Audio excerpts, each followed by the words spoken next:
Good morning and welcome back to the fourth episode of the Find Your Place podcast. We are your hosts, Bianca and Jessica.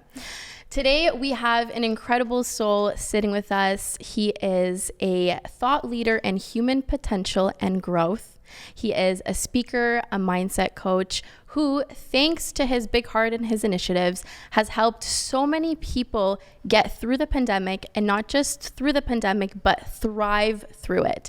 And if we're friends on Instagram, you've likely seen my post at 5 a.m. in the morning with a group of 100 people on Zoom reading books. And if that's the case, then you're in for a treat, because this incredible person who's sitting right in front of Bianca and I today, he is the founder of this community known as the Wake Up Call, or otherwise known as the Gym for Your Mind. So mentor, mindset coach, speaker, mortgage broker, entrepreneur, all titles aside, Joe, I truly think that there is one common theme that stands true in all of the work that you do, and that theme is passion. And Bianca and I are so excited to have you here today to share with us all of the things that set your soul on fire, and to hear about all the things that you're doing for the communities that you're a part of. So, Joe Trimboli, welcome to the fourth episode of the Find Your Place podcast. Wow, what an intro. Love it. Thanks. I'm so happy to be here. You both inspire me so much. Your posts are so engaging and incredible, and you're a giver, and I can't thank you enough for having me. We're very happy to have you here. Thanks. Joe, we are so happy to have you.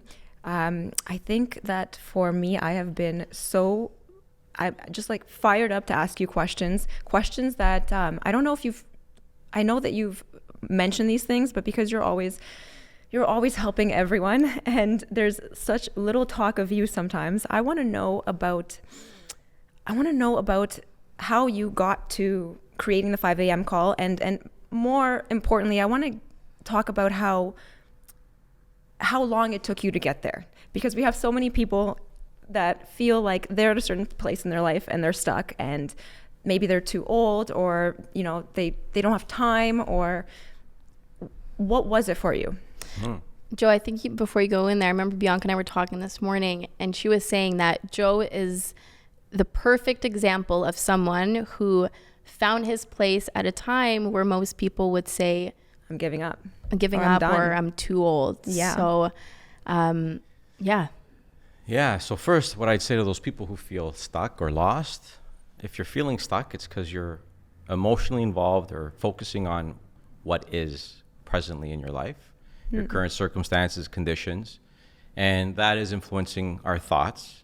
And when you understand that our thoughts cause us to feel something, we take action according to how we're feeling, it produces a result. If that's all born of the originating thought from the results that are in our lives, that's what we keep getting. So we get more of the same. So if you're feeling stuck, it's because you're thinking about what already is. If you want to get unstuck, you got to start thinking about what you want and start taking action towards it. And it's funny because the second you start taking action, you start to feel better. Right? It's kind of like when you have a mess in your room and you kind of like you dwell on it and it's rotting you out, and then you finally just say, okay, and you just lift one thing up, and the second you lift it up, you feel better, right? What was it for you what were the thoughts that you had previously? What were the sort of negative version of those thoughts? And then what was the process to get to the positive ones that created the transformation? Yeah, so the good news is that no matter how stuck a person is, when you become aware of certain things, you can immediately affect a change, right? So when you start focusing on what you want, you set up a different action. Like there's a different expectation, and there's a lot behind all that. And I guess to say it simply, I mean, you said something about passion, and my passion used to be expressed as anger. Like there's this fire inside of me. And when you don't understand things, you're frustrated, right? You're getting a result. Your actions don't really match what your intentions are. You keep getting the same thing. And that expression of who you really are isn't true. It's like you're acting in a way that doesn't reflect who you really are. So really becoming aware of certain things started to get me focusing on the right thing. So in my case, personally, I'm a mortgage broker. I had been in the business already for 16 years when I first became aware of certain things. And the one statement that really got it for me was, what you don't fix, your kids inherit. And that one hurt. You know, you got 3 girls. I was a father of, got little girls at home. And you know, you realize that maybe you reacted in a way you shouldn't have reacted. I mean, I never was abusive, but anger, I think, is a form of abuse for a child, right? They don't understand it. So just that caused me to want to really learn more about myself, my thinking. And the only way anything could have happened or any change could have happened was through studying. And so for me personally, it happened through a program called Thinking into Results. Bob Proctor was my mentor. And it was important to me that he was the guy. There's a lot of people talking about this stuff that don't really understand it, that might be coming from a place that you don't resonate with. And he was just so humble and human and relatable, right? Like, he's such a good man. And I chose to really take on what he was saying. And it was probably information I had heard 10 years, 15 years prior that I just dismissed, right? Like, don't we do that a lot? Don't we do that often? Yeah. Some things make sense all of a sudden that never made sense before. Yeah. And so that is proof of the fact that we need repetition. Like, everything we've learned and the dominating thoughts, the way we think, is a result of thoughts or logic, philosophies that have been repeated, whether it be by other people, our parents, our teachers, media, social media, news, ourselves, our own internal dialogue. It sets up an internal dominating thought that all other thoughts are born of. And this is the part, like, I know I'm drifting from your original question, but this is the part that's so cool. This is perfect. We're in autopilot 95% of the time, right? We have a conscious and a subconscious mind. We're only really thinking on purpose 5% of the day, right? 95% of the time, we're doing things habitually without any thought. So what's controlling that behavior when you're not thinking, that 95%? It's that dominating thought. So if your dominating thought is scarcity or the problems you have in your life, every thought is born of that. So the second something happens, your automatic reaction is born of scarcity. So you don't see an opportunity. You see a challenge. You see an obstacle. If you think all people are, can we swear on this podcast? Assholes. Do whatever you want. If you think, if the dominating thought is people are shit because you've been let down and people don't behave the way you expect them to, then the moment something happens, your automatic response is rooted in that belief. Whereas somebody who's a happy person, who believes people are beautiful and that there's opportunities, will see a very different perception of the same thing. And when you take this further, you understand it's your behavior, which was a reaction to that gets you the results. So in a very short time, after 16 years of like frustration, I'm glad I took it back because I've totally went in a different direction. After 16 years of, I'd say probably average results at best in an industry. It was me changing my outlook. I became grateful in an industry that I used to complain about. I took responsibility for my results. I started to create things that for me translated in me understanding my own value. It wasn't, about, so I'm going to speak in my terms in my industry, it wasn't about rate anymore. It wasn't about answering every single phone call and doing every single deal, working 24 hours, 7 days a week. It was about my communication, my client journey, the consistency, knowing that deal was going to fund without any headaches, paying attention and actually listening to the client's needs despite what they're saying and being able to address those. So that's all a cause of an effect. And the effect ended up being way more volume, a lot more efficient work, focusing on the things I wanted to do, hiring somebody to do the stuff I didn't like to do. And over time, it's only taken 5 years, but the shift started happening almost immediately. But it starts from shifting from a victim mentality, from complaining about things, from feeling like everything's happening to you, and no matter what I do, I can't get ahead. I used to say if there's no such thing as bad luck, I'd have no luck at all. right? How many people you hear? And I joke about that, Yeah, right? yeah. And if you understand what Emerson said, the only thing that can grow is that which you give energy to. Yeah. So when people hear this, they immediately become, oh my God, yeah, that makes sense. And I think that's what I'm doing. Yeah. But do they make the change? The change requires repetition of a new idea, of a new state of being. Again and again and again and again. Yeah. Would you say that a lot of it is the response is that there's a dominant thought, and that's that subconscious thing that's running in the background, and that when something happens, that there's that thing that's happening is further proof for that person that dominant thought is the truth and reality, that it's just constant evidence. Didn't I say? Of course, the guy ends up being a jerk, right? But your root thinking, that dominant belief is that all men are shit. Yes. Or all men are assholes or whatever. And then what ends up happening, you project yourself in a way because buddy said something or didn't do something or didn't walk on the right side of the street. Yeah. And so the second that happens, you're tuned into that and you see it. And you'll miss all the times that he's being a gentleman or that he's being the kind of guy that you want him to be. And so you maybe answer in a certain way, but you project an energy in response to that, according to how you're feeling. And then he reacts to that. And then you end up in a place where you're like, see, I knew it. Self-fulfilling prophecy again and again, isn't it? So I'm going to compliment you right now, Joe. I hope you take this as a compliment. I view as a positive thing. You remind me so much of Joe Dispenza. When I listen to you speak, like just... you sound the same, and I think everything that you have to share is so enlightening.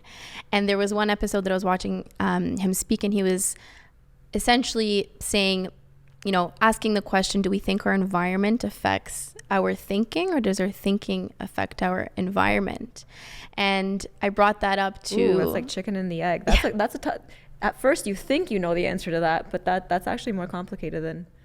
Then it sounds. So I brought it up to a group of students that I was with, and immediately they're like, oh, I know what the answer is. I know what it is. I said, there's no right or wrong. It's just, what do you think? Let's dissect this. So based on the things that you've been teaching us and through all of your study, because you've been doing it for quite some time, what do you think is, I don't want to say the correct answer, but help us dissect that. Do you think environment affects your thinking, or your thinking affects your environment? Well, I'm going to say something. It's going to be good when he prefaces it. This is like... Yeah, so Einstein actually had a quote similar. He said, what kind of universe, is this a kind of universe that we live in? And your answer to that will give you a good indication of who you are. Mm-hmm. And so I used to believe it was circumstances and conditions that influenced my thinking, my conditions? Yeah, your thinking, yeah. Thoughts. But now I know.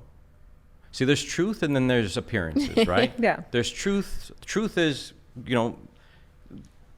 things will fall if you drop them because of the law of gravity. Every single time, for everyone. Doesn't matter if you're a good person, a bad person. And there's laws that we're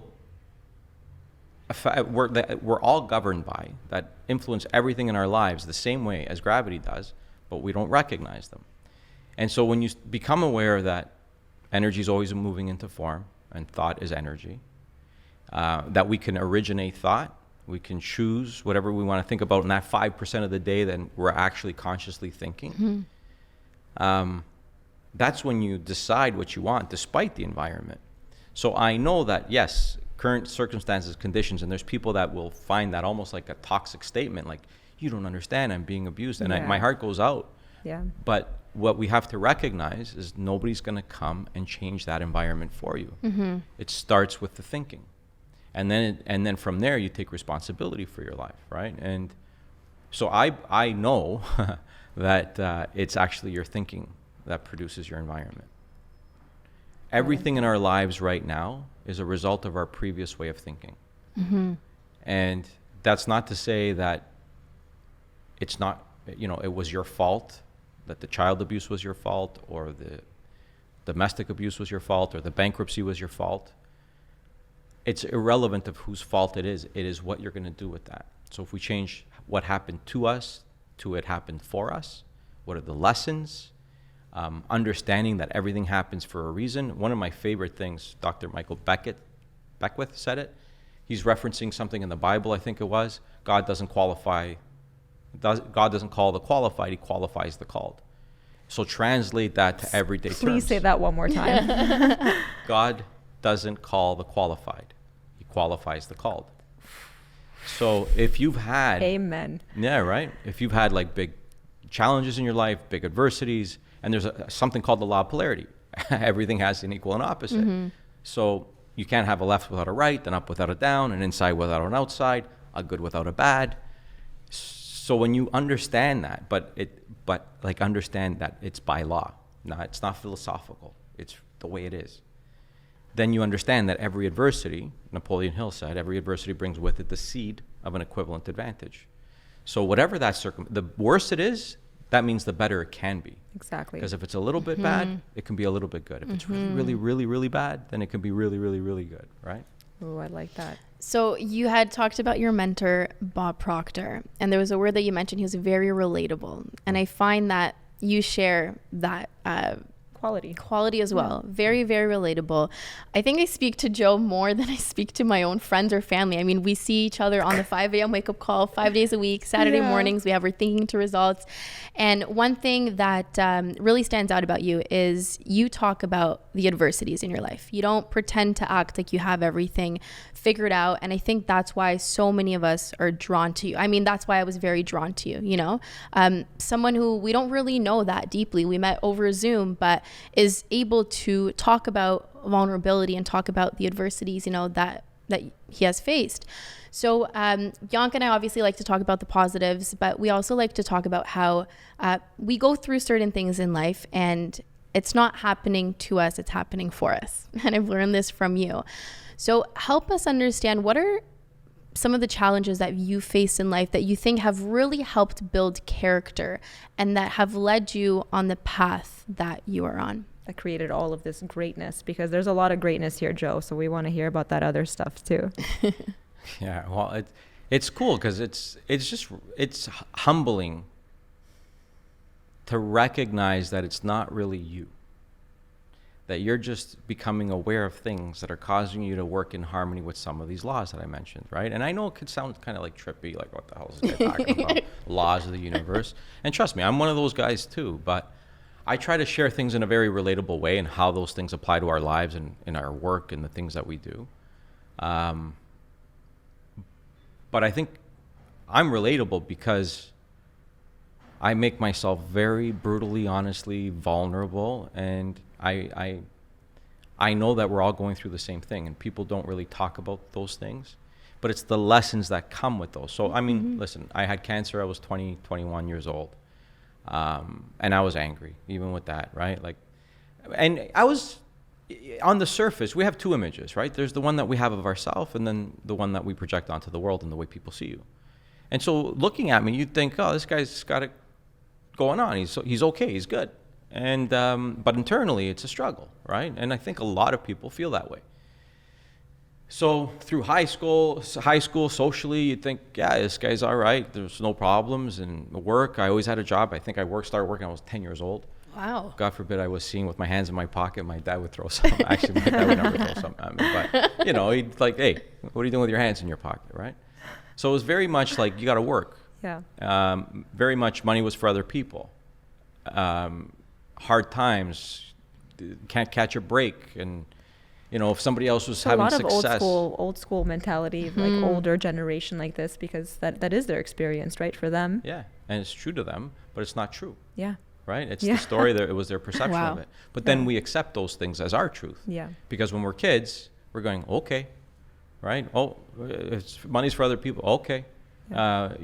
So when you understand that at its core, and that you understand that now we have these programs running internally, we see everything through that. We take action through that. So, you know, cancer comes. There's no such thing as bad luck. Of course, I was put here to struggle. Yeah. What the hell? Like, why me? Then I'd have to go to my appointments downtown. I'd complain about the parking and the traffic, and then I'd complain about having to go there and sit and wait for 2 hours to see a doctor. And, you know, 20 years later, as I become aware of these things, I'm 40 years old. I'd probably never read a book up until this point. I think I read the Chrysalids like in a couple hours, but I skimmed through it in grade 8 or whatever that Keyword was, skim. You know? Yeah. No, I had never read a book. And so as you start to become aware, and it's just a shift in perception. Dr. Wayne Dyer said, change the way you look at a thing, the thing you're looking at changes. So I went from feeling like the victim to understanding that cancer happened for me. Like, what is the good in it? Yeah, there is no good about having cancer, but there's a seed of an equivalent advantage. You got to plant the seed. You got to harvest it. You got to work at it. You got to give it energy. You got to water it. You got to make sure you turn the soil and pluck the weeds. So I changed my perception of it. I became very grateful for the fact that I can go to one of the country's best hospitals, actually in North America, Mount Sinai, and that I can go there for free and I don't have to worry about where the money's going to come from, and that I can drive my car there and find parking. Right. And it's just a different energy.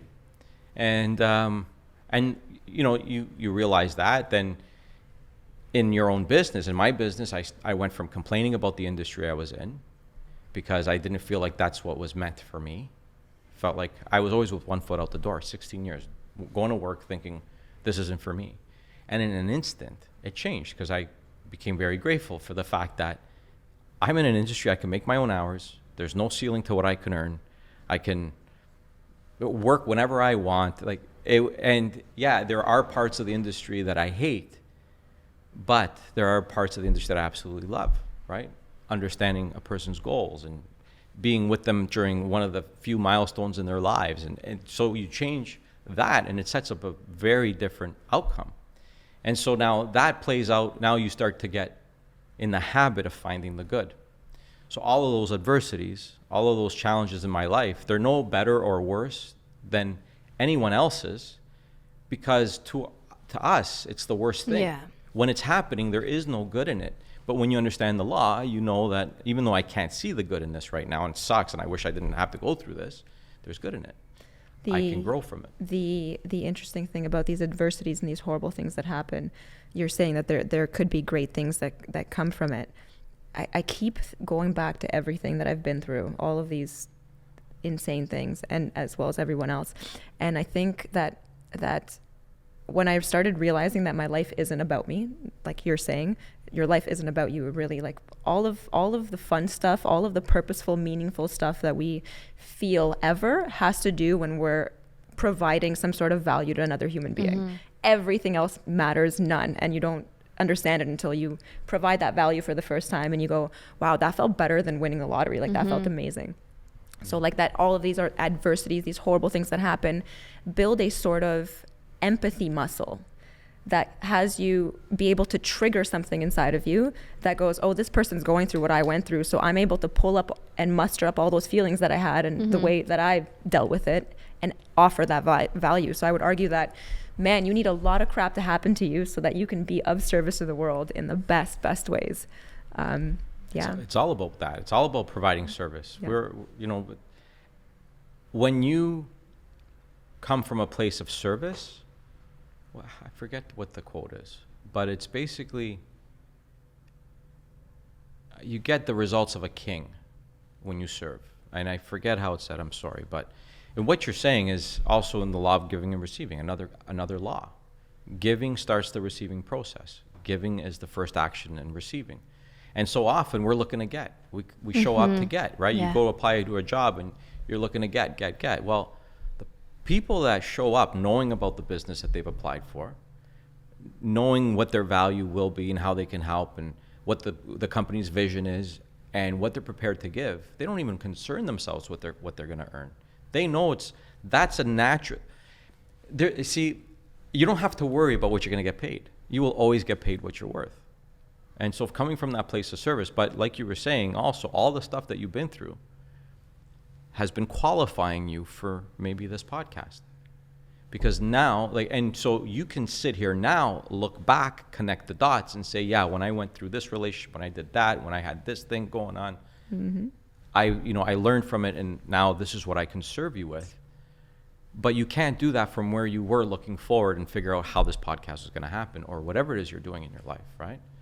So it's really cool to understand that. Stop trying to figure out how it's going to happen. I did not muster up this master plan. So you asked me a question. Don't think I forgot. No, that's okay. How the wake-up call happened. I didn't muster up this a phenomenal plan that I'm going to start this community in the call. It was an accident.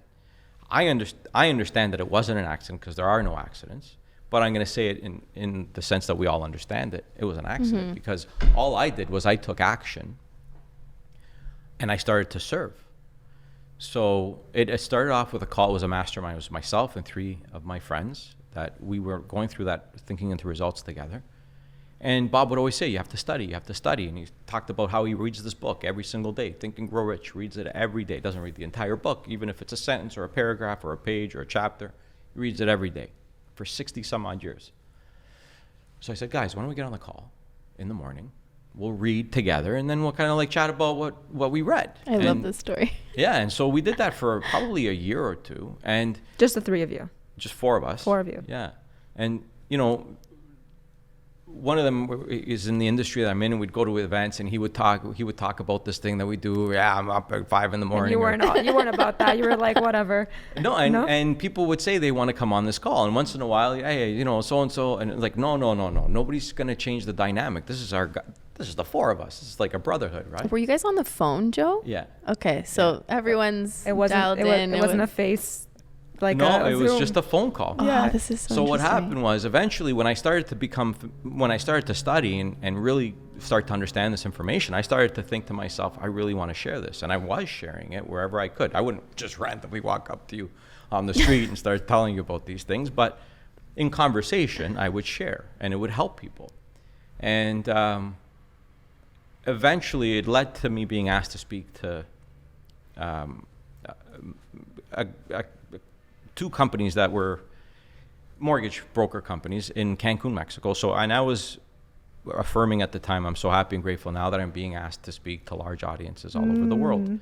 I had no idea how it was going to happen. I didn't even think it was like a thing, right? But I gave myself permission to write it, and it felt real to me. Like it wasn't beyond my self-image. I know I can express things in a certain way. So it wasn't hard for me to get in harmony with it, if you understand what that means, right? Like I find it hard right now to get in harmony with owning a yacht and traveling on a private jet. It doesn't mean it's never going to happen. I don't know. But right now, I'm not worried about it, right? I know I can't relate to that. So when I did this talk, a lot of people heard information that, you know, they wanted to hear more about. So I was encouraged to do a workshop when I got back. And so I did. And at the end of that workshop, because I'm very well aware, again, you might become aware of things on this call right now, where you're like, yeah, that makes sense, and that's what I'm doing. But you're going to go back to your habitual way of doing things. The awareness, like the fact that you became consciously aware of this, doesn't change anything in your life. Just like if I become consciously aware that if I go to the gym and eat right, I'll, you know, look better, feel better, live longer, get stronger, have abs, and the whole thing. Unless I'm doing the crunches, eating Twinkies isn't going to give me the abs, right? So it's the same thing. Yeah.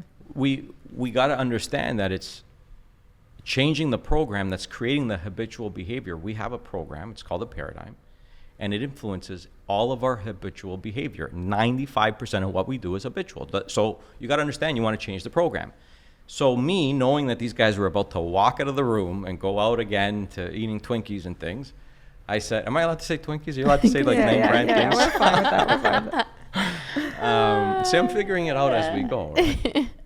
So I invited them to join me on this call in the morning, but it was like it wasn't me asking them to join. It was I could hear the words leave my tongue, and I'd be thinking, what are you saying right now?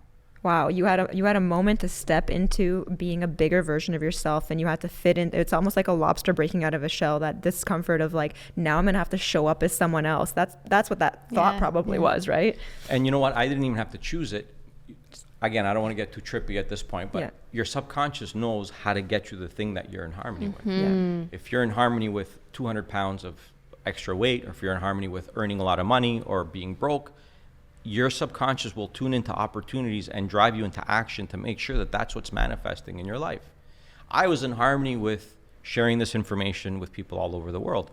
I didn't know how to do it, but somewhere in the subconscious, it knew how to get me that result. So I heard myself inviting the people in the room to come on, to reach out. If you want to join us on the call, reach out. And I think I got 4 people on that who reached out. And I was like, oh, what do I do now? So 7 or 8 of us And then from that, you know, one of them, I remember one of them distinctly kept asking, I did a deal last night with this guy, and I was telling him about this call that I'm on. He really wants to come on. I'm like, no, dude, we're already 8 people. And so I was still resisting it. We're talking about this hero journey, about the hero getting to this point and being like, I'm not the guy, man. I'm not the guy. You got to go look somewhere else. I'm not the one. Like and then having to constantly be like destiny knocking. Yeah, and as long as you're taking action, those doors will keep opening. That knock will keep coming, and you just got to keep taking action towards it. So I think I got to the point where there were 17 people on the call. What did that demand of you? What new thing did that demand of you that it didn't demand with 4 people? I'm so happy you asked that. What a great question. You know how good that question is right now? Yes. He's like, yes, I'm ready. I'm Italian. When we were on the call with the 4 of us, there'd be times where I wouldn't wake up and I would sleep through the call. Yeah. And they'd get on the phone and be like, I guess there's no call today. And so I failed a number of times before. Like, so people see me now and they're like, oh my God, Joe doesn't ever miss a day. And then they compare themselves to that. Yes.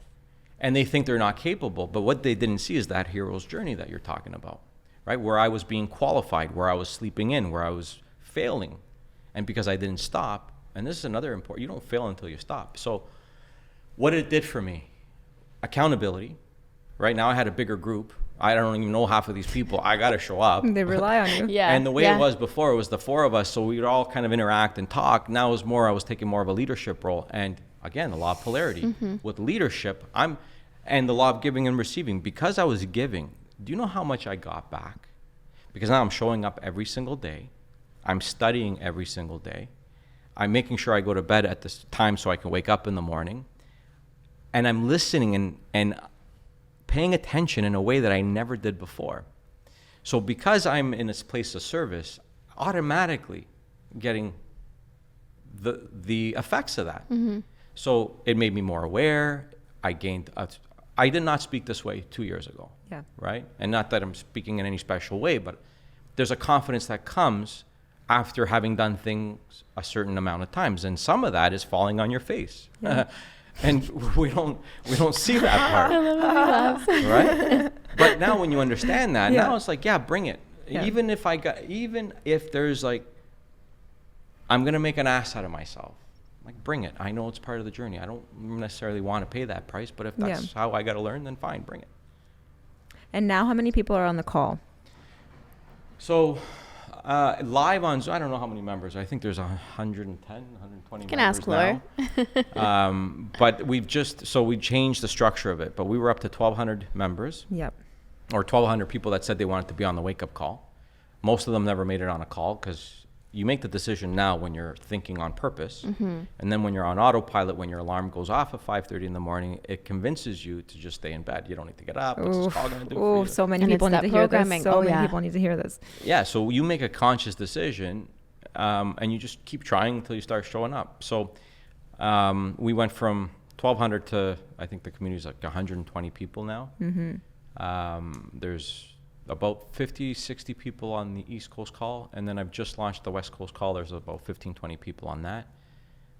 But it's growing. Every week we get new members. And what are some of because I'm so excited to hear, what are some of the communities that happened? So you created this connection and you brought these people together, but I'm sure that these people went out on their own and started creating things from what they got from the call. What are some of those examples? Oh my goodness. Well, there's 2 ladies right now. They've collaborated and created I think it's like a financial literacy or some sort of investment coaching program for women. Love. And women empowerment. There's the 2 of you, I think would probably, if you trace it back. We qualify for that. Is born of that, right? Yeah. You mean with members coming together, or even just people going off and doing their own? Oh my God, doing like crazy stuff. There's so many. Yeah.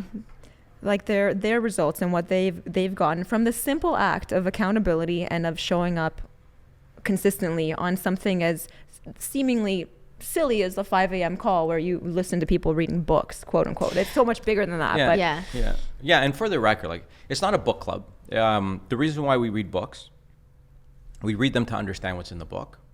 And so we read for about 15, 20 minutes, and then I go back and I explain a lot of the things that are in the book and then relate them again to our lives, to our work, to our relationships.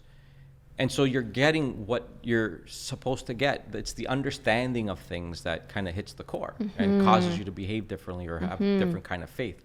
Faith based on understanding is different than like blind faith or like it's philosophical, right? And I love philosophy, but to understand that there are things that ensure, that guarantee that like the laws operate perfectly every time for everyone.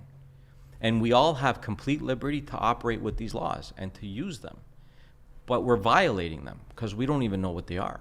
How the hell do you operate something perfectly or even remotely resembling something that is proper and to favor you if you don't even know that they exist? So just becoming aware of something can change everything. And so that, along with, the fact that we have higher mental faculties. And the word education, this is right from Think and Grow Rich, comes from a Latin root educo, which means to draw out or to develop from within. To draw out, and you said it, right? Like, what is it that people are looking to do? Is to find their purpose or to have passion or whatever, to draw out or to develop from within. That monster inside you that's just like shaking the cage because it's dying to get out, and you keep suppressing it and keeping it locked up by your messed up way of thinking. Yeah, it wanted to come. Yeah. Saw the filter happen as it was happening in real time. Because we're like, there's that energy is inside of us, and it knows it can have more. It's looking to express itself, and by our thinking, we suppress it. So understanding even that relationship, and that we're limited by the thoughts that we think, but also that we have these higher mental faculties to draw out or to develop from within. He says, education is not necessarily acquiring an abundance of knowledge, of specialized or general knowledge. It is developing your higher mental faculties to the degree that you can have anything you want without violating the rights of others. How do you develop your higher mental faculties if you don't know which ones they are? So this is a perfect opportunity to ask this. So we understand them. I mean, I study them with you on a regular basis, but for those people that are listening or tuning in on YouTube that have no clue what you're talking about, like what is a higher mental faculty? No, I know. And so I'm always going back, what does this sound like? Yeah. So here's the thing, because we study it. So for us, it's first nature. We understand what you're talking about. But for other people, they're like, what happened to Joe? He's lost. What? Like, I didn't learn this in school. Mental what does faculties. This mean? Yeah, Joe, tell us a little bit more about what that is. So we have higher mental faculties. They're in our conscious mind. Okay, so conscious, subconscious, conscious, where you have the ability to think, you have the ability to choose your thoughts, you can accept or reject any idea, you can create. Subconscious is where basically you have no ability to choose. You can only accept anything that's impressed upon it. It has no ability to determine what's real or what's imagined. That's why you can hypnotize a person and get them to cluck like a chicken in front of 1,000 people. I've done that before. Yeah. I'm never getting on a stage. Right? And you had no control over that because conscious mind was taken right out. You got right into your subconscious. Wow. And actually, our bodies respond to anything that the subconscious believes. So if you were hypnotized to believe that you were standing at the top of Everest in your bathing suit, you'd probably get goosebumps, right? And your body temperature would drop. And that is an effect from the subconscious believing, accepting to be true that you're standing at the top of Everest, even though you're in this room, right? If there was ever a good example to explain how your thoughts can manifest as reality, that was it. Yeah. Yeah. I hope we have time to hear about your hypnosis. Oh, no. It's not that fun. It's not fun at all. It's awful. It's awful. Let's move on. Yeah. It's not fun to be operating from the subconscious without having any control, right? It sucks. So in our conscious mind, we have the ability to think. And we have our faculties. We also have our senses, our hear, see, smell, taste, and touch, where we bring in the information to our conscious mind, where then we can think. Well, our thinking is done by our perception, our reason, will, intuition, imagination, and our memory. So those are our higher mental faculties, right? I'll say them again. Imagination, intuition, perception, reason, intuition, the will, Intuition. And I like that one. did I That was say my memory? favorite. I probably just messed up the order. There's no order. Yeah, so there's no, but Is there? I There's don't know no if I order, said, Joe? no, there's no Okay. order. I just want to make sure I get all 6 of them. So imagination, reason, perception, intuition, memory, imagination. Will, I think. Did I say anyone twice? said I think you said imagination twice. Did I say the will? We got Somebody it. write these down. Anyways, Those are the mental the faculties, will, the higher ones. memory, imagination, intuition, reason. Did I say intuition? You did. Yes. It's okay. We got it there. So Perception? perception. Okay. That There was it it. is, Yes. perception. Yes. Love it. I should have memorized those in a certain order. So if you think about, we create in our imagination, right? Worrying is like praying for something you don't want. You don't get what you want, you get what you're in harmony with. It's how are you using your imagination? The truth is we're using it all the time. But we don't use it on purpose. We don't use it to create the image for what we want. Now, it doesn't stop at that. You have to have the will. The will is your ability to focus on something. So if you're like me, you get distracted. There's like, I'll be in the car, I'll be like, okay, I got to listen to this. And I don't know, 4 seconds later, I realize, oh man, I forgot to pay Gotta attention. record again. Gotta go back, rewind. Go back, listen to it Yeah. again, and then 7 seconds, like, oh, I forgot to pay attention. And you keep doing that. And there's nothing wrong with you. It's just we go into autopilot, right? So it's developing your will. And that now you can learn to bring your focus back to the image that you created in your imagination if you spend time building the image you want, not just imagining. Like my mother uses her imagination to worry, right? Like Mine too. you're 5 seconds late, then your car is in a ditch, and it's like the worst case scenario. Mom, stop creating our reality. Yeah. So imagine using these things for what you want. Memory. We're always thinking or remembering the result of an undesired result, right? Yeah. Or how we said something. I shouldn't have said that. Oh, I must have sounded so stupid. Like, I don't think about what I said 10 seconds ago. I don't care. It's done.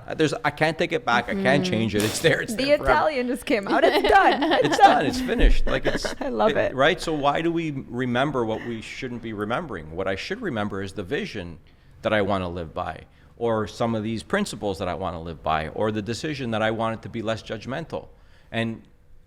And again, it's now that I'm consciously using my higher mental faculties and I become aware, you know what? I'm a little judgy. I'm going to write an affirmation. I'm so happy and grateful now that I don't judge anyone or anything. I see only the good in people. And only by the repetition of that new idea can I replace the old, oh, look at this guy's pants. Yeah. I don't want to be that guy. That's not who I am, right? So it's making a decision with these higher mental faculties, understanding what you're doing with them and what you're creating, and then you get to write the program for what you want. So when you're in autopilot, when you're in the subconscious, it's going to serve us more towards what we want. So I'm thinking about goals, right? And so everything that you're talking about right now is, you're taking action, you're imagining, and there's something that we all look for and that we want, right? So Joe, I think you have a deeper understanding of goals that not everyone understands. I think if you ask any person who doesn't study this stuff, when you think of a goal could be something, that you think that you can achieve or something that you've been wanting to do, but help us understand what a goal means to you based on all the study that you've done. What is a goal? Help break that down for us. Yeah. We've been taught about SMART goals, right? Small, measurable, attainable, whatever the heck kind of goals. Boring. You get motivated by either desperation or inspiration. So if you're not desperate, like I was desperate when I started to really take these things on, you got to get inspired.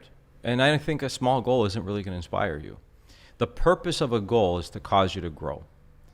And if you really understand this and accept it, you'll actually give yourself permission to set the goal. Because you'll get the thing, but it's not about getting the thing. You look at the awards or whatever on your, whatever goal you've achieved. Like if I look at the goals that I've achieved, they're great, but it doesn't stop there. It's who I've become. And there's a lot to that. Like there's understanding that you have to let go of how it's going to happen. Like really, it's the how that stops us from setting a goal, right? And this by no means suggests that you never start asking the question, like, what should I do? Or what are the things I need to action in order to get me closer to my goal. It's just not letting that stop you from making the goal. Yeah, absolutely. So when you understand the purpose of a goal is to cause you to grow. And then once you have the goal, and it's also, I think a lot of people have trouble deciding what they want. It's not one thing that you want. I think it's maybe something that you want now, or you got a list of things, write them all down, put them in order of the thing that you want the most, and then decide which one you're going to go for now, right? And if it's 10 things that you want right now, or just pick one. Close your eyes, pick one. Like what you were saying, I want to speak in front of, I'm so happy and grateful now that I'm speaking in front of people. Is that the type of, I just want to distinguish between the goals that are in materially based, that are necessarily not going to actually inspire you, like you think they will, or the actual goals that are going to have you take action, which inspires service, which gives service. So it's distinguishing, like, are there two types of goals to have, and one being better than the other, more attainable, is the question. Yeah. So, oh my God, this is such a long answer I want to give you. Yes. Can I give you a long answer? Yes, do it. Yes. Oh man, I'm going to forget where I was going to go. We'll bring it back. So when I set that goal, it wasn't really a goal. You're right. It was kind of a goal. And I'll explain. So I was still a mortgage broker at the time. And I started to achieve very different results in my income and my volume and the way I was working. I was working less, making way more money. So I had a goal for my mortgage business. It was a volume goal. And I was hitting that. I was on my way to that. But I also became aware that, so remember when I said I wasn't happy in the industry, I was always with one foot out, and then I changed and I became grateful that I'm in this industry. Yeah. Well, part of that was also understanding that this may be not my purpose. This is probably not what I'm meant to do for the rest of my life, but it's what I'm doing now. And this is going to give me the opportunity and bring me to uncovering what my purpose is. So by focusing on my mortgage business, I was able to express myself more fully, bringing more of me to that table. And it's not like you lose what you brought to that table. You've grown. I become aware, if you can do it, I can do it too. And all that conversation. This is where people get confused, right? People get confused because they think that they're supposed to up and like quit their jobs and move their lives to this other place and to move forward with this, but don't consider the route that I'm not selling the pipe dream on a physical level. No, I'm a dreamer, but it's all I call myself a realistic optimist, right?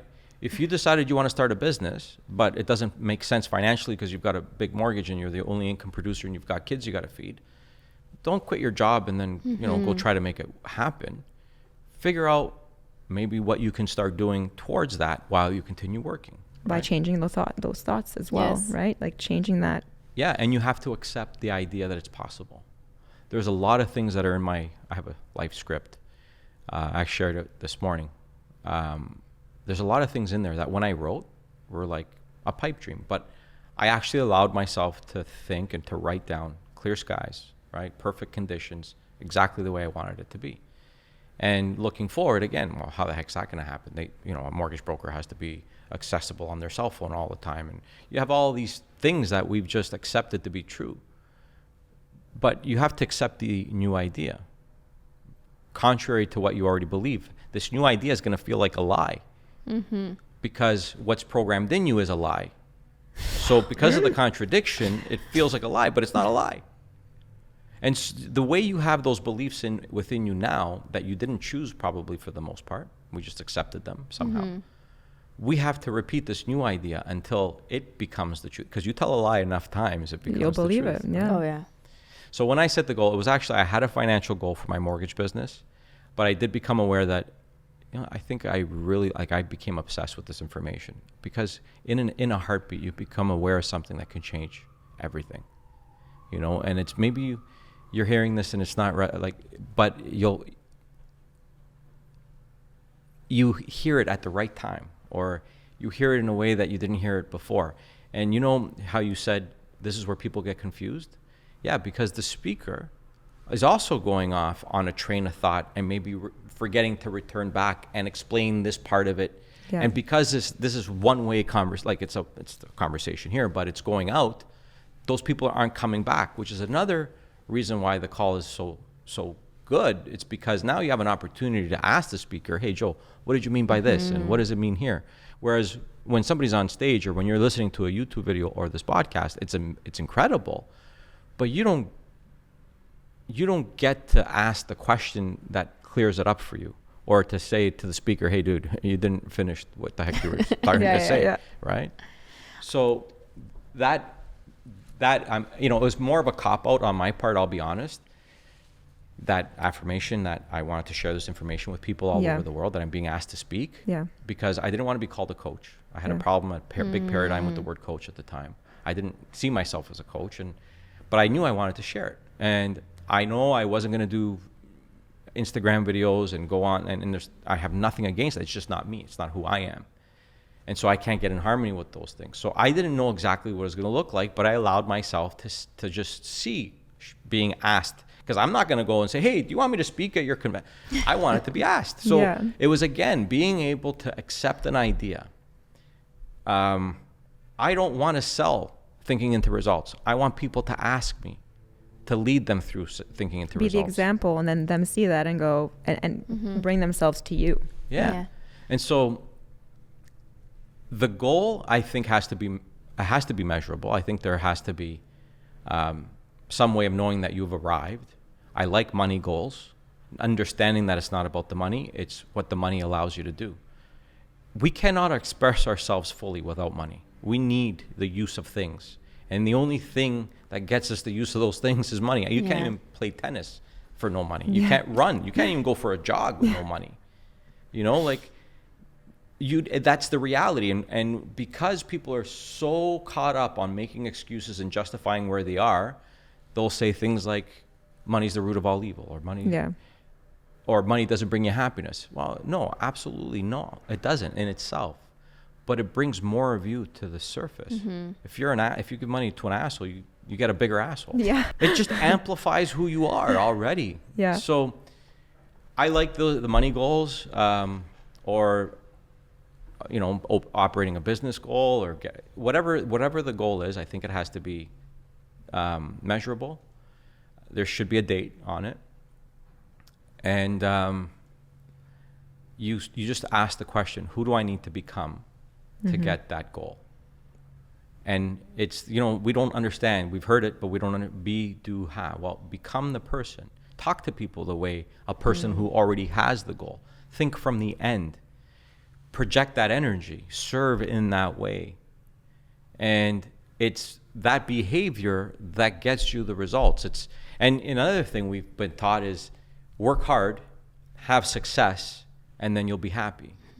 It's not that. It's be happy. I'm getting goosebumps as he says these things. Be happy. Like, you guys are happy. Yeah. So as a result, you're doing great work. Yeah. And because of the great work you're doing, you're going to have success. It's cause and effect. We're chasing effects. And that's, symptoms. We're treating symptoms. Yeah. We know that we're going to eat the burrito. It's going to give us heartburn, but that's okay because I can have Rolaids when I go to bed. Yeah. And so we keep eating the burrito. It's making us sick, but we keep smashing the Tums and, or we're eating stuff that's giving us acne, so we keep putting the cream on, but the acne's still there. What's the cause? If the money situation isn't what you want, there's a cause. We're trying to change the effect. We're trying to change the money. It's not the money. We have to keep going back to that, because you cannot stress enough that wherever you are in your life, the solution isn't to exit that situation always. The solution could be to look around and to see the new things that are there that you've been missing the entire time. Acre of diamonds. You're sitting on an acre of diamonds right where you are. You just got to tune into something different. The reticular activating system and all of that. And guys, I'm not a scientist. Like, really, I didn't study this stuff. Yeah. I mean, this has organically, I've become aware of this stuff, and then you start to connect this to that. As a result, the cause of it, reading to understand. And over time, you gain an understanding. And I think we buy a book or read a book or watch a documentary because we need the understanding and we expect to get it on that one read. But we're not willing to pay the price. So it's whatever you choose, and you have the right to choose. And if you choose whatever is in your life right now, it's your choice. Perfect. And no one should judge that. But I think what everybody has to become aware of is that they don't have to accept it anymore. If there's something that they want, they can have it. I believe that to my core. I know this. I don't think I know. I used to think, I think maybe, That makes sense. But Yeah. now I do know if you want it, you can have it. You got to be willing to pay the price. And paying the price doesn't mean you got to bust your ass. Doesn't mean you got to work. Oh, I don't want. Yeah, but if you're gonna make that much money, you got to work. I got to work 20 hours a day. No, it's not true. That's your paradigm taking over your reasoning faculty. You're not using it on purpose. It's your paradigm using it to stop you. Hey, this is a threat now. You're going to change. You're going to change my comfort level here. You're going to get off the couch, and I don't want you to do that. So We're safe here. We're safe here. yeah. That sounds So not you safe. know, if you really want that, you're going to have to work so hard. It's not. I've never worked. Oh, I shouldn't say this out loud. I've never worked more in the area that I want to. Like it doesn't even feel like work. When you do what you love, you know, there's that quote: "Do what you love, you never work a day in your life." So, and part of that is growing into the person that can have your goal. As you're doing that, you're starting to uncover your purpose. And when you start to do that and you start to live that more often, you know, you uncover more of it. And there's always more to bring to the surface. We're unlimited. Like, we're limitless beings. Would you say that it's that sometimes the purpose we think we have is really not it, and to be open and accepting of the very clear destiny knocking? Yeah, I think we can't be attached to what we think it's supposed to look like, right? Like, I didn't know that that the way I'd be sharing this with people all over the world was going to be through a Zoom call. So if I was attached to it looking a certain way, like I was going to have a channel on PBS or something, I don't know. Then I would have prevented or stood in the way of what I think is like, I love it. Because, you know, I used to think, well, if I'm gonna do that, then I gotta like, I remember when I was preparing for that talk, it was like torture for me because I speak from inspiration. Like, I love what we're doing right now. I could do it all day, every day. I love it. But if you tell me, okay, Joe, you got 45 minutes to talk and to you prepare need to for that, structure this whole thing so that it goes from here to here to 45 minutes. How do I leave out like 4 years of stuff that I learned for those 40? Like, I don't know. I don't like to make those kind of decisions. But it's it was, if I think back, I didn't want to have to prepare, because in that experience I was like, no, I don't know if I want to do this. I don't know if I want to talk to people anymore. I don't know if I want to be asked to speak to large audiences anymore.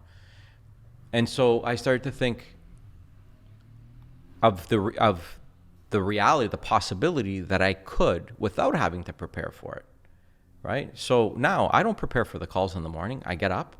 What page did we leave off on? We start reading. As we're reading, I'm highlighting, and I'm in spirit. I'm inspired in spirit to share whatever comes, right? And so, and I'm not selling anything. People become aware if they feel it's for them. They ask me to enroll them into thinking. I mean, I make it known that it's there and it's available.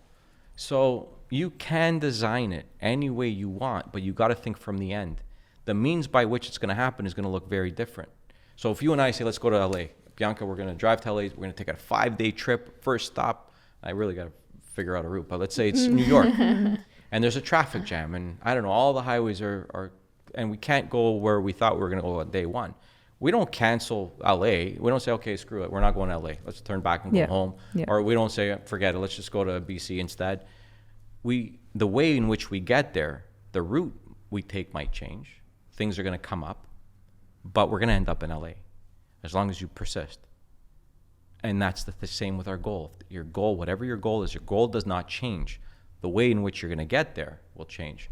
So can your purpose, you figure something out? Sometimes, sometimes we set goals because we think that's what makes us look successful. It's society's goal. It's not our goal. I know lawyers that became lawyers and they never wanted to become a lawyer.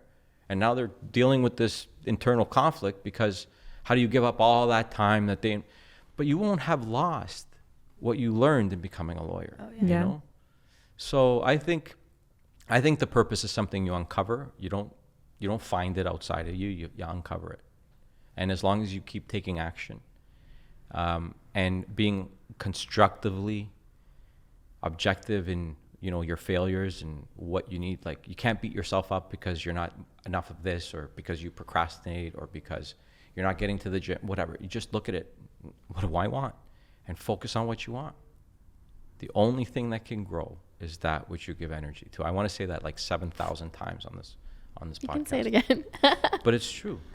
How quickly we go and we start beating ourselves up for what we haven't done well, or because we're more of this and not enough of that. But just focus on what you want. And sometimes that's the quality that you need to become the person. Sometimes it's the discipline that you need to become the person that can have your goal. But the game changes when you understand that you're dealing with law, not man-made law, not the kind of law that, you know, if you're doing 20 over the speed limit, the cop might give you a ticket for 10 over, or reduce the fine, or let you off. Yeah. These are universal laws. It's like the law of gravity. You never get a free pass.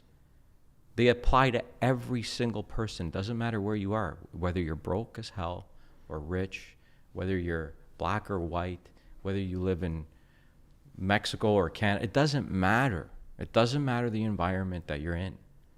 So understand that by becoming aware of the fact that you can operate in harmony with these laws, your environment doesn't stand a chance. Tied it back in. Did you see how you did that? That was magic. I didn't even mean to We do love that. it. That was pretty good. That was He's pretty like, good. I gotta pat myself on the back. That was pretty good.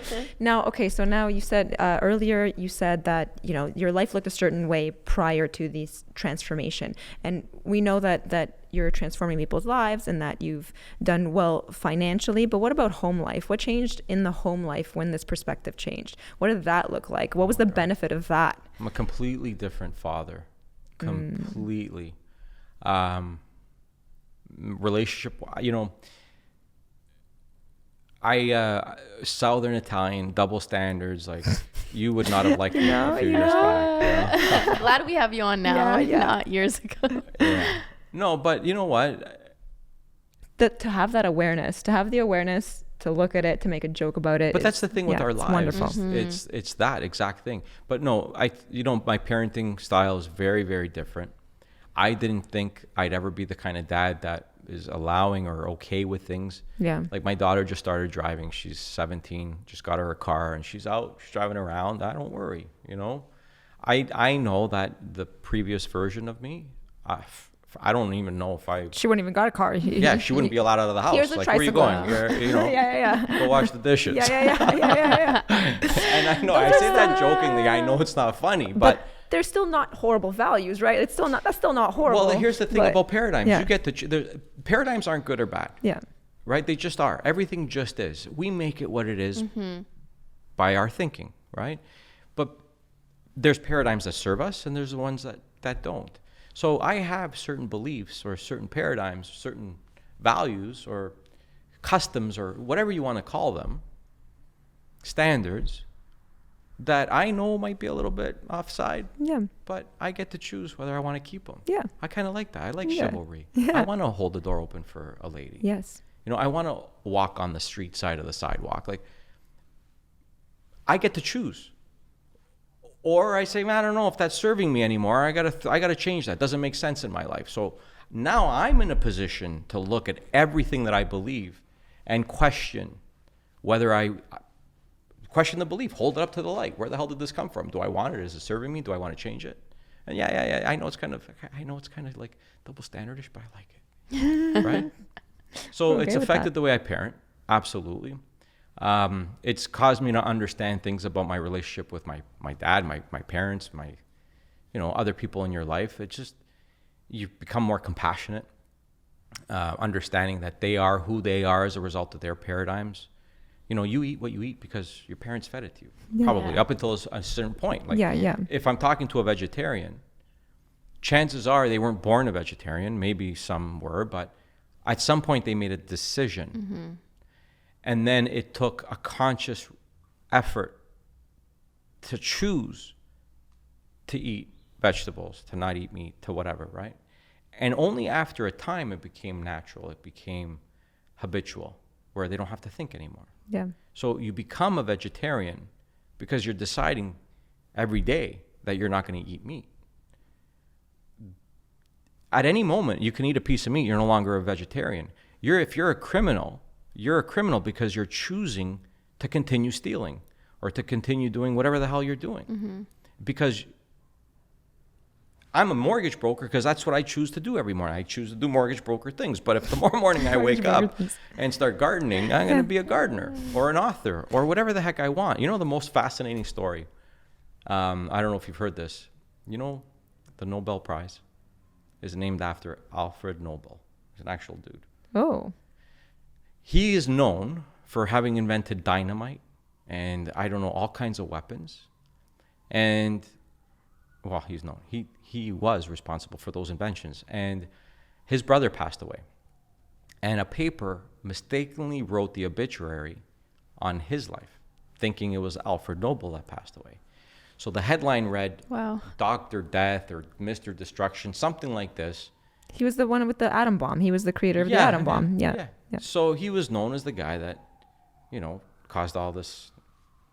And so he's reading his obituary and he realizes, oh my God, I don't want to be remembered this way. What the heck? And Wow. that's where the Nobel Prize was founded. He made a decision that he left a trust and that's where the money would be used. I didn't know. Oh, wow, that's interesting. To leave behind a legacy that was actually going to do some good in the world versus... Change what you're remembered for. Yeah. You're not who you've been. The moment you decide to take a different action, you're not who you've been. But you gotta let it go. You gotta choose something new. And then you gotta understand. Like so in my parenting of my kids, see how I bring it back? Oh my God, we're getting better at this. So in parenting my kids, let's say you have a kid that burps. Not that my kids don't burp, okay? They're nice, ladies. classy They're ladies. ladies. Yes. But let's say, they get in the habit of burping and you say, hey, don't burp, it's rude. And then, 10 minutes later you hear them burp. Most parents, I told you not to burp. And we get mad. But I understand now, hold on a second, the behavior is not going to change just because I told them to change it. Yeah. It's going to change by repetition. Just like you learn to brush your teeth. Hey, did you brush your teeth? Let me see. Did you brush your teeth? And so by repetition, the kid knows eventually they just start brushing their teeth. And they don't have to consciously think or be told anymore. But that happened through repetition. Yeah. Just like somebody stopping a bad habit happens by repetition. But you got to replace a bad habit with a good habit, right? I think so often we're trying to stop things. Like if you're going to quit smoking, replace it with a good habit. Go for a walk or meditate or have a celery stick. Have a glass of water. That's a good one. Replace it. Have you ever smoked? Me? Oh my God, yeah. I smoked and quit a number of times. Yeah. So I'm going to take it back. How did that celery stick work out for you? You know what? I took a turn. In an instant, I remember I had 5 or 6 cigarettes left in my pack. I smoked one after the other. I went straight to the gym. Joined the gym. I booked a nutritionist, and I think I went to the health food store. I bought like all kinds of stuff, and it was just a new identity. That was it. Wow. That was it. Quick. Now I quit for 10 years. Yeah, but I had quit and failed a few times before that. One time I had quit for 5 months. Then I was at a barbecue. I was like, I can have a butt. Like just one. Yeah. Just one, right? Socially. Back to a pack a day in like it's been a week. 5 months. Yeah, me too. Yeah, and then like an hour later, I had a cigarette like an hour ago. I'll have another one tomorrow. I just won't smoke tomorrow. Yeah, and then tomorrow I was like, I had a couple cigarettes yesterday. Yeah, okay, I'll have one. And then the next thing you know, you're buying a pack. Very good example of what happens when you don't keep repeating and you let that one thought take over again, the old paradigm. And then be do have. Yeah. A non-smoker doesn't have a smoke at a barbecue. Because he's a non-smoker. Yeah. Right? So it's be a non-smoker. Don't do things that a non-smoker would do, right? And then, for me, it was going to the gym, and I just really wanted to be healthy. Unfortunately, I started smoking again. After 10 years, I had the occasional cigarette. And even though I was like, I don't know if you should do that, because remember the time? You talk to yourself back and forth. 10 Do you remember years. the time? And this happened, I think, during COVID. I don't even know. I started smoking again here and there. And then I was in the variety store and I was buying a pack. I felt so sick. And now I'm the leader of the wake-up call. Yeah. And I'm having a get-together at my house. So I invited the community over. And I remember a couple of the members coming up the street, and I was at the front having a butt with a couple of the people. And I have this, and I'm like, this isn't right. Like, I had to step in the role of who I was. And so, remember when you asked me how me leading the call has served me in certain ways? Changes. Well, it ups the level. Like, you have to be, living by the principles that you're preaching about. Let's say. And I don't preach, but that you're talking about. Yeah. So you quit again. I quit. Yes, absolutely. That's what I was waiting for. That's what I was waiting for. Yes, I quit again. Yeah. All right. So the lessons are: never give up, change your thoughts, change your paradigm, change your life. Joe, we have been so blessed to have you on this call. We are coming to the end of this call. Look. Okay, then let me say this. This call. Yeah. I'm turning it to you. This call. This podcast, guys. This podcast. Then I'm gonna say this then, because this is important as you're saying that. Related to the goal. Understand we're goal striving mechanisms. We're gonna fail ourselves to the target. I know I am going to continue failing. I'm gonna step into my grave still looking to become a better version of myself. So cut yourself some slack. Failure is definitely part of it. Fail up. Yeah. If you can just wrap this up, because I want to share this with younger audiences. What would you share, just to wrap up this episode, to someone who's in high school and watching this? Because I will be sharing this with younger people to help them kind of start stepping into all the things that we're teaching, what you're teaching and learning at a young age. What could you leave them with?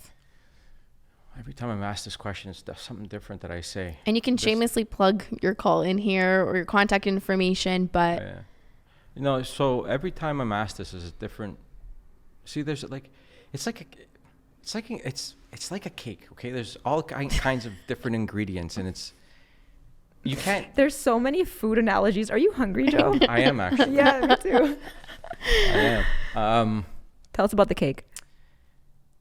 I would say understand that the people directing you in your life are adults who are figuring out how to be parents, who are figuring out to be better teachers, who are just doing the best they can from their level of awareness. Mm-hmm. If you've ever been made to feel stupid, or if you think you're not good in math or some other subject, or if you think you're not as cool as the other kids, or if you think you're too cool to do something, just ask yourself, what do you really want? And don't let other people tell you who you are according to what you've experienced so far. Make up your mind that you're going to go after what you want always, and understand that you can have it. You just need to study. Don't let school stand in the way of your education. Jim Quick says that. Mm-hmm. It's like, and I'm not saying, absolutely stay in school, study. It's so important. But there's education that you need for you. Like, I didn't understand any of this.